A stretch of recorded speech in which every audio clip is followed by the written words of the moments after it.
Imagine an ancient festival so spooky it travelled from the misty hills of Ireland all the way to the neon-lit streets of modern America.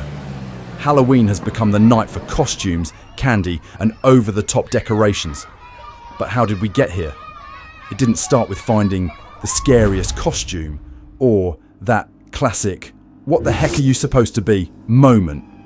Nope, back then it was about fending off spirits, not confusing the neighbours. So buckle up, because we're diving into a history of turnip lanterns, bonfires, and the weird journey from ancient Ireland to pumpkin-spiced America. And me, you ask? No, I'm just dressed up. There's nothing scary about me. No, I promise.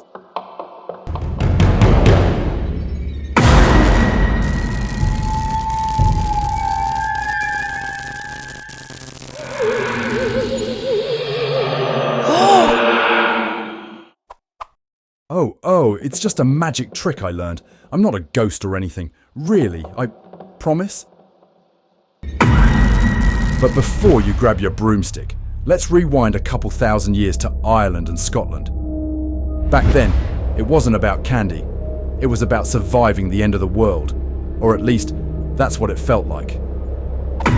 Samhain, pronounced Samhain, was the ancient Celtic festival marking the end of the harvest season and the start of the dark half of the year. You know, that time of year when it feels like winter might actually swallow the sun whole.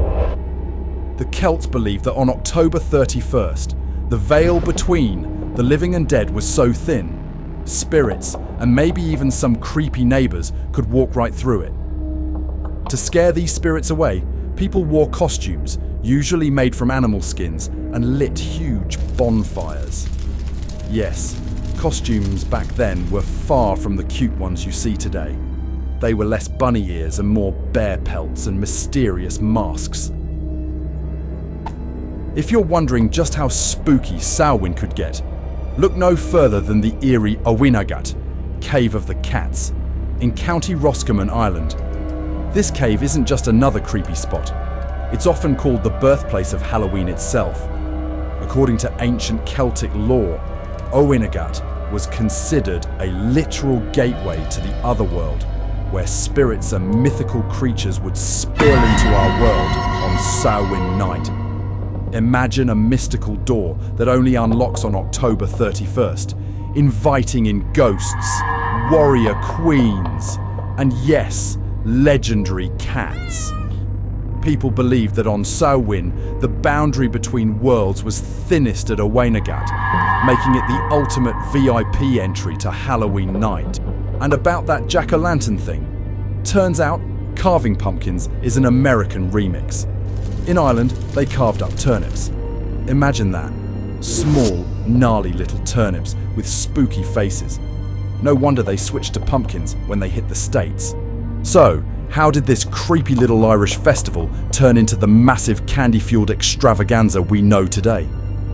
The 19th century brought millions of Irish and Scottish immigrants to America. And guess what? They brought their love for Samhain, bonfires, and spooky costumes with them. But instead of small, chilly gatherings around a turnip, Halloween started to blow up. By the early 1900s, it wasn't just Irish and Scottish communities celebrating. American cities started throwing massive Halloween parties and parades, complete with costumes, masks, and spooky games. Halloween was officially going mainstream. Here's a fun fact. Trick-or-treating didn't start as a treat fest. Originally, kids in America would play tricks on people by pulling pranks, like tipping over outhouses or soaping up windows. You thought TPing was creative. Eventually, towns decided handing out treats was a great way to avoid the tricks, and voila, candy overload became the tradition. Thanks, sugar industry. Fast forward to the 20th century, and Halloween isn't just a holiday anymore. It's a full-blown industry. How did that happen? Simple answer: money, and lots of it. By the 1950s, Halloween decorations and costumes were flying off the shelves. At first, it was simple costumes like witches and goblins. But by the 80s, we're talking elaborate costumes, themed decorations, and enough candy to supply a small country. Today, Americans spend over $10 billion on Halloween. That's more than the GDP of some small countries. It's no longer just a holiday, it's an economic powerhouse. But Halloween isn't the only time people get cozy with the dead. Let's check out some Halloween cousins around the globe. In Mexico, Halloween isn't the main event.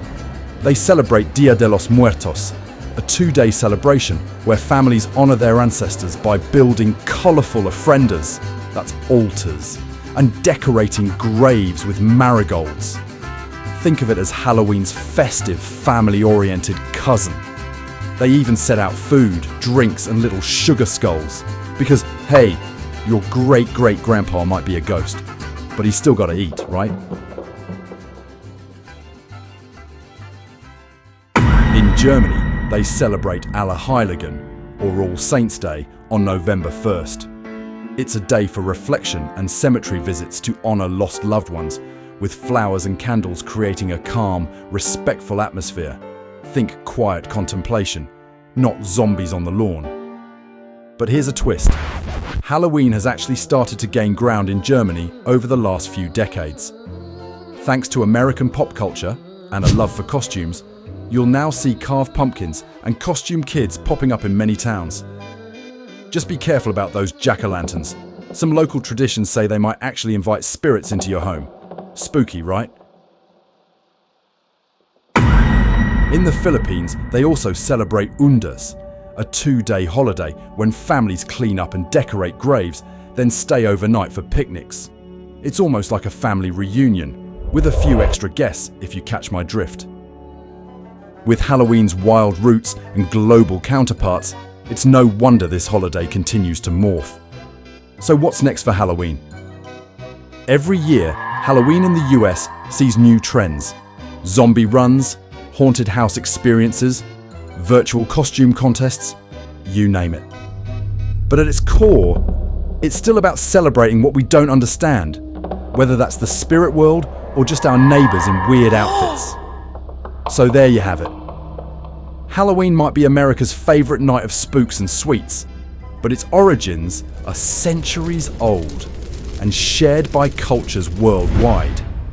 Whether it's a turnip lantern, a trick-or-treat bag, or a marigold-covered altar, we all seem to enjoy a good party with the other side.